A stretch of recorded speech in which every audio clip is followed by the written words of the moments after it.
Kaina, and welcome to Voices of Truth One-on-One with Hawaii's Future, brought to you by the Kiwani Foundation. I'm Maxine Kahaulelio, and here we are today on the Big Island, Hawaii Island. It's a beautiful day in Hawaii, and I'll tell you this, we got a very special guest on the show today, so let's go on over here and meet her. Aunty Max. Aloha. Aloha. How are you? Mai ka'iloa pehea. Oh, mai ka'ino. Ooh. Now, I know everybody calls you Aunty Max. Yes. But I also know that Aunty Max is not your full name, right? No, it's not. What's your full name? My name is Mary Maxine Lani Suarez Andrade Kahaulelio. Wow, that's a mouthful. And Aunty Max, tell us where we are today. This is a beautiful place. Yes, it is. It's a school that belongs to Kaneokaina. It is on Hawaiian homelands. It's about 4 acres here. This land was alive with children learning outside of the classrooms. And they do have a name. It's Mala Na'au O. Well, anyway, Kalamaia'oi. But this was the children's way of educating them. As you can see, the plants and the trees, and beautiful. But yes. So they brought the haumana, the students, the kids here, to educate them about everything that's here. Mm-hmm. So it's kind of like there's an inside school and there's also an outside school. You've been a long time activist, yes? Yes, I have. Not only here on Hawaii Island, but throughout Hawaii. On Oahu. Yeah. Where I started. Yeah, so tell us a little bit about that. How long have you been a community activist? Just over 30 years. Wow. And we started in Oahu, way down in Hau'ula. We've been doing the welfare rights group. We've done QLCC, which is an orphan group, but more so an activist group in kind of helping the community. We started way back in the 70s. I guess it started from the Kalama Valley days. Yes. So what was the first incident or first thing that got you to say to yourself, I got to get involved? Well, God, that's 30 years ago, my Lord. The first thing got me involved was when I lost my husband in 1975, and being a welfare recipient and working at the same time, raising all my 5 children, I kind of had a hard time because there was no insurance and no, so what I did, as anybody would do, is kind of apply for help, which I did. And then I seen the role of the Department of Human Services and the way they were treating people. So I kind of said, hey, you know what? I'm a recipient. What better time to go in and help other recipients to maybe straighten up this thing and not be called, a lower level of names. So that's how I started. How old was your husband when he died?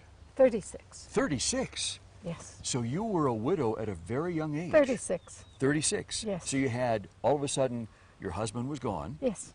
Children to raise. Yes. And you were working. Yes. And trying to make ends meet. Amen. Wow, that's amazing. Yes. That's amazing. And I'm sure it was not easy. No, it wasn't easy. Wow. But you need to survive and you need to go on, You got to raise up your kids, you got to send them to school. And that's what you do. That's what you do. You have a responsibility for your children. And that's exactly what I did. Welfare and the struggles with the health, many of our people actually was getting sick, the diabetes and high blood pressure and stuff.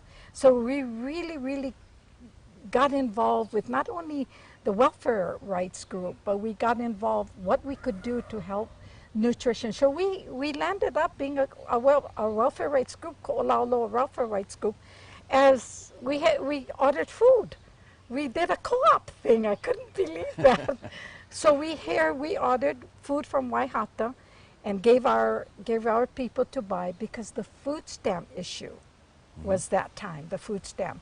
And of course, that was another challenge because the food stamp is not a welfare thing. It's a federal guideline that can help the people with low income. So that's what we did.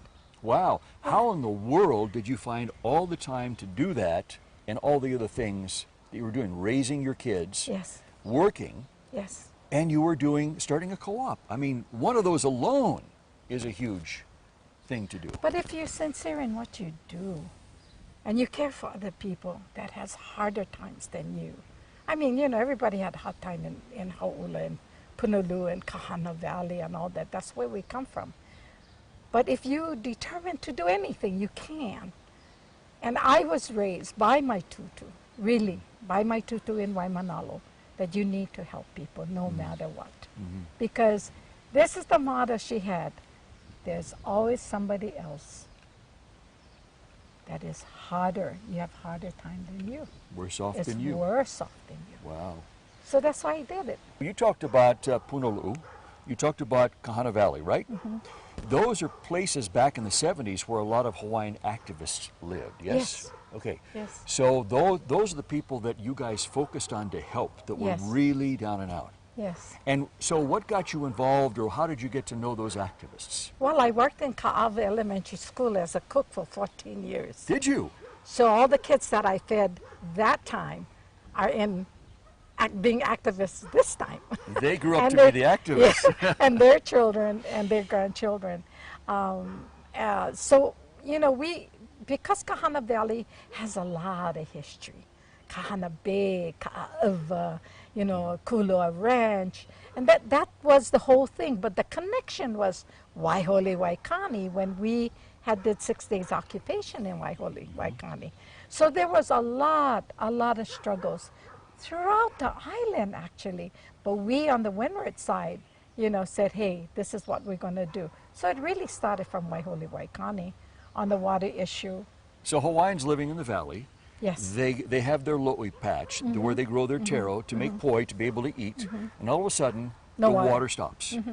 So they can't grow taro, they can't grow the kalo, No, can't eat. no. All of a sudden starving. But also, too, now, don't forget, we had opai. They had opai in the river. Like all the rivers in our old Hawaii. I mean, we had opai in Ka'ava, in Makua. But these are what we eat, opai. Yeah, okay. So that's food right in the river. Food right And in then the river. water of the river Yes, was used for raising the lo'i kalo, the taro, yes, to make poi, yes. to eat.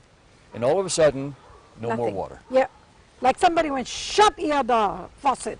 Flick the switch. And over the mountain they went to water the golf course. No, Yeah.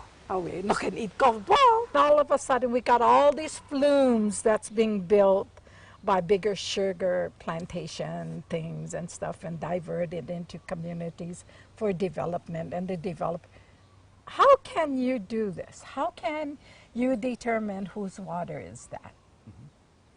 You know, that's the thing that upset me. So I'm saying eo to the Waihole Waikani people for fighting what belongs to them. We got in that fight. Why? We had to. Because you're talking about old Japanese ladies farming and all with their rakes and everything. Hey, that's their right. Why do we have to stop all this? Somebody has to put a gate there, shut the gate, close the water, and then there's nothing for our opai or anything that grows by the side of our river, you know, the pu'uvai, you know, punavai. Ole. How long did that fight to get the water back take? It took a couple months. I think it took years actually. It took years. But we were there for occupation and I went to work and early in the morning I would go to Waihole and stay over there and then go back to work, go home, and go back. And 6 days occupation. And then Mrs. Marks came up one day in her big limousine. But the part I remember so well that here's all these ladies, all these old Japanese ladies and the farmers with their rakes and their broom, like, the hohana, you know, the hohana, like, you, what are you doing? I want to talk about something that I know you were involved in for quite some time that was really a very, very significant thing that happened in recent Hawaiian history, and that's the island of Kaho'olawe, yeah?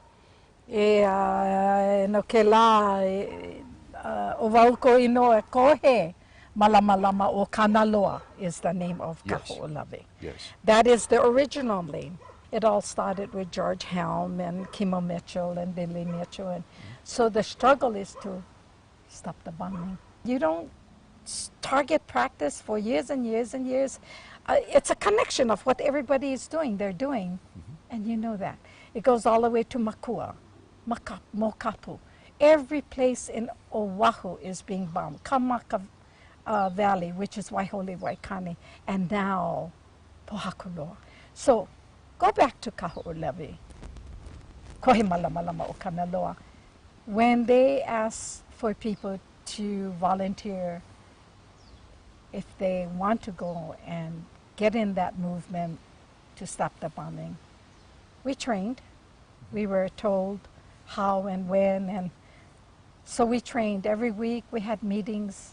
You were one of the ones that when they said, okay, who wants to get in the boat and go over there and occupy, your hand went like this. Huh? Oh, yes. It flew up in It the went air. like this, but the other hand went like this. But they still said, okay, you're going. What was that like? Well, Liam, it wasn't just raising up your hands. It was really discussing the na'o. My na'o is that I had to go back and say, tell my children what I'm going to do. I had a job. I worked for the Department of Education in the cafeteria. I had the job, so what do I do? And then you think about it, and then you pray about it, okay? And that's exactly what I did. So after all this training and vala'o and kuka, when I went home and I sat down with my children and I asked them, what do you think about mom going? And they said, you're crazy. You're crazy, mom, we got a crazy mom. And I said, but look at it, children, look at what the issue is. And they said, well, mom, you go. In 1977, that was. We'll be here. We'll take care of the dogs. You know, we'll take care of the hale. We'll take care of you in our prayers. And so I went. We were preparing to go and stuff like that.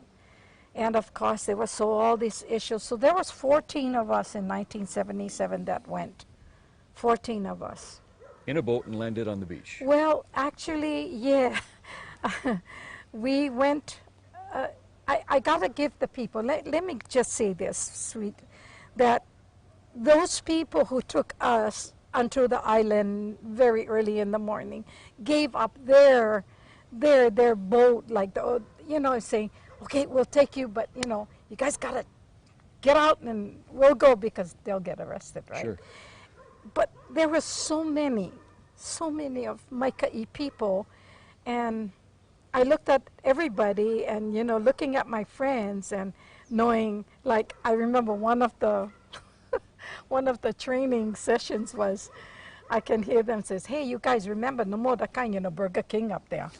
And you guys are not coming on back on Aloha Airline, So it was good. It's a good humor. And you're looking at that and you're saying, I gotta go.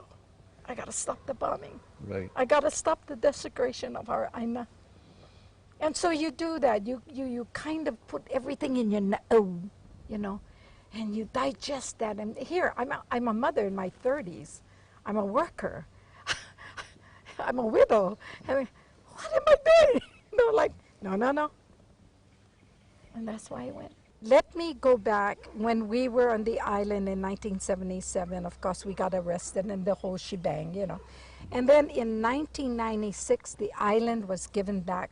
We met in 2004 on the island, and we discussed it to the younger generation of what we did. And that was in 2004. Wow. But you, the core group, the ones that went over on the boat that day, you were the ones that were Yes. responsible for getting the U.S. military to stop the bombing finally, yes? Yes, but let me tell you, it started from George Helm. He planted that seed for us. We carried that seed, and we wanted to nurture that seed so we can put it in the aina and have it grown, and that's exactly what we did. There was 14 of us, many of us who did this. It's not only me, it's not only our group, there was many. Walter Riddy, there was a lot more that had this courage to make us say, hey, go, we need your support. There was a lot of us, a lot of good good Hawaiians. That's what's the core, that everybody lokai together. Moms, grandmothers. I was a grandmother. Moms, dads, uncles, aunties, sisters, cousins. The link of the lauhala weave is what we did. The connection. The connection. Yeah. We got that lauhala and we put it together and we started to weave. So what made it pa'a is when that weave was woven and we put it together, that all our ohana, all the activists or whoever was the supporters, we could sit down because the what? It was strong enough to hold us. We've talked about all the things you've been involved in as an activist in the past. Yes. But there's something going on right now that you're involved in that's very, very significant for Hawaii, yeah? And that's Pohakuloa. Yes. Tell our viewers, because we have viewers both in Hawaii, but also outside of Hawaii, in many different parts of the world. Explain to our viewers what Pohakuloa is and why it's so important. Pohakuloa, I am not, you know, I never walked the 22,000 acres. I never walked the 1,000-something acres that they're training now. But I could see the relevant, that the same twin, like the same destruction that they did on Kaho'olawe. The UXO, the casings, the shells, the bombs, or whatever it looked like. I mean, it's all, but it is destruction. I don't care if it was 100 yards or 1 acre of land. There's still destruction there. So Pohakuloa is an area Yes. where, once again, the U.S. military Yes. is using it to train, to bomb, and to desecrate. Yes. So it's the same thing over and over again. Same thing. Wow. Not changing. Which island is Pohakuloa on? Pohakuloa is on the island of Hawaii. So it's right here. It is the Pico. It's the connection to Mauna Loa, and it is another Pico connection to our Mauna Wakea, which is Mauna Kea. So it's the connection point between the two. Which huge... is our water resource also. Wow. There is water, and the army says, "Oh, guess what? We found water. Ayanokela, what's water over there? How long? Before time, there is water resource in where Humu'ula is." And So now we come right back to water again, water just like again. Waihole. Yeah. Wow. Yes. Wow. So you're part of a lawsuit, aren't you, with Yes. Pohakuloa to try to get the bombing stopped and the U.S. military activity stopped, yeah? I think that's not what it also is. I think it's the leases. Okay. Let's talk about it's the bombing is another thing, but the Department of Land and Natural Resources has given the Army, the garrison, a permit or a lease for $1 a year to destroy our island of Pohakuloa or our land of Pohakuloa. For $1 a year? $1 a year. Wow. For 50 years, they've been on there. But what we're trying to do is DLNR is talking right now in giving an extended lease. And that's Department of Land and Natural Resources. Department of Land and Natural Resources and the Board of Land and Natural Resources who makes all this decision. Now, let's not forget that these people are the caretaker. They're supposed to be responsible to go in and say, "Hey, you guys never clean up for all these years. What you guys doing?" You know, but no, nothing. Maybe twice. That's all they went. Twice. So these two state agencies who are tasked to be the caretakers Yeah. and the overseers to make sure that harm doesn't come to these places, Or the cleanup. or the cleanup, has instead leased it for $1 a year to the Yes. U.S. military and then turned their head and looked away. Yes. Wow. Well, that like their attorney saying, you know, about condemnation. But this is the real part. They want to renew the lease. We're saying no. No, don't do that. You're saying enough is enough. Enough is enough. You cannot renew the lease because you haven't abide by the lease that was given to you. And the DLNR are supposed to be the trustees. And let's not forget whose land and what land is that. It's ceded land. It belongs to the Kanaka Maoli. It's former Hawaii, it's Hawaiian Kingdom land. It's Hawaiian Kingdom land. It's a ceded land that's being destroyed all of our islands, even in the island of Kauai, where all the missiles are coming from when they have impact. It goes on and on and on and on. So what do? You go back again in the court building and you open that vault, and there it is, the golden sign of the dollar. Yeah, yeah. And You know what else in the word trustee is the word trust. yes, trust. And so hasn't there been what BLNR and DLNR have done? Isn't that a breach of trust? They've broken their promise as to what they were supposed to do? Yes, Wow. yes. Wow. How can you sit on a board, sit on that, and make judgment calls without turning to the Kanaka Maoli and saying, hey, you know what? We're gonna, maybe, what do you think? Shall we expire the lease? Shall we give them? Come back, come back. And they're gonna say, oh, who do we come back to? Hey, we, who got arrested, who stood up for our land. Mm-hmm. Come back to the community. I mean, it's changing, you know that. Sure, It's sure. changing. Well, so did they But come back and ask anybody? Of course not. Of course not. Come on, who are we fooling? Of course not. Yeah, Yeah. yeah, yeah. So, So- you guys decided, you know what? We got to make sure this thing doesn't get renewed. I think that is the thrust of the lawsuit, or the other thrust would be, hey, get over there, judge. They're not cleaning the place. There's still ordinances around. I mean, there's a lot of mishaps on there that's not being said. I mean, there's a lot of our boys getting hurt over there. There's still unexploded bombs. All over for how many years? Yeah, Come on. Yeah. Look at Kahaulelio. I mean, look at, it's the same, it's like a duplication. There is bombs that's never, ever been cleaned up over on the island. $400 million, where did it go? Yeah. So it's the same thing all over again. Kamakan place in Waihole, still never clean up. Mokapu. And you know what's sad? Let me tell you what's sad, is when people come up to me and say, hey, Auntie Mac, you know, you're taking away my job. I said, then you know what, get another job, because jobs is desecration. Is that kind of job you want? I fed children. I never desecrate the children. I never desecrate that spaghetti where I cooked in the school. I never desecrated that because I fed my mopunas. I fed the haumana. I'm sorry. But look around, you guys. Look around what's happening. Oh, but the military, this, they give us job. That's my kai. That is my kai. It's just like being a police officer. They're getting their jobs. They are arresting our people on Manakea. That's their job. Do they want it? I don't think so. But that's their job. We all gotta have jobs.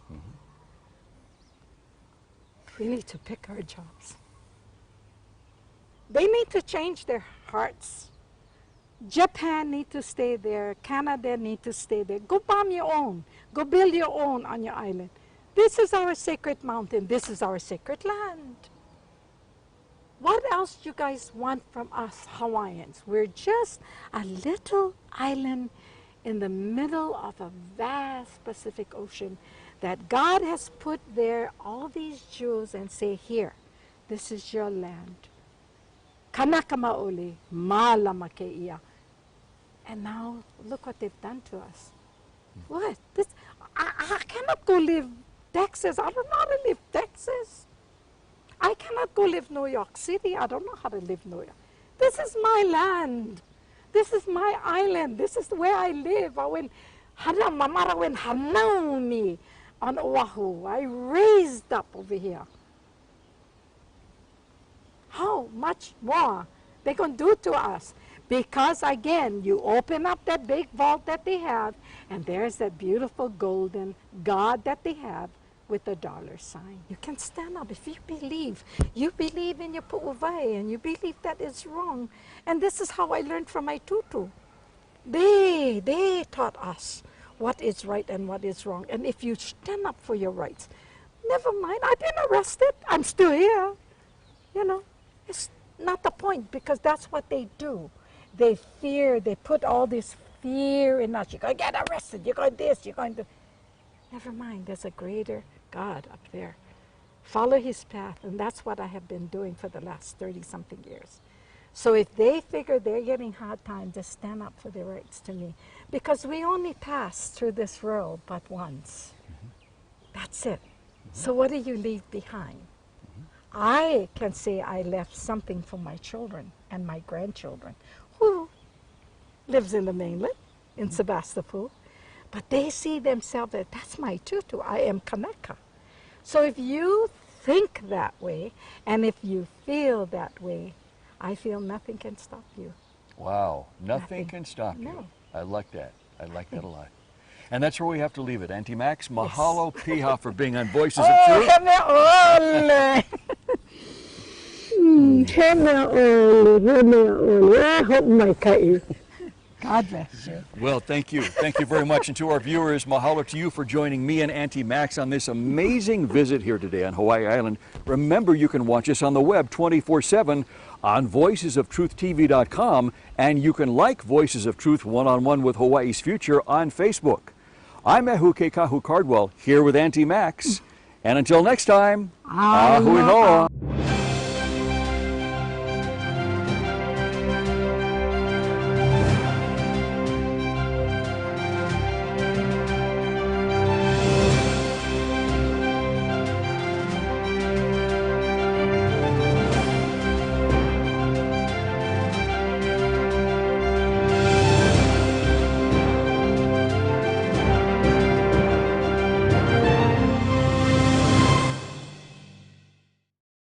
Mahalo for watching Voices of Truth One-on-One with Hawaii's Future. Watch us on the web 24/7 at voicesoftruth.tv.com. You'll find all our shows, including this one, in case you want to see it again or share it with family and friends. Also view our weekly video commentaries at freehawaiitv.com. And check out our blog, published daily, at freehawaii.info. It's all part of the Free Hawaii Broadcasting Network.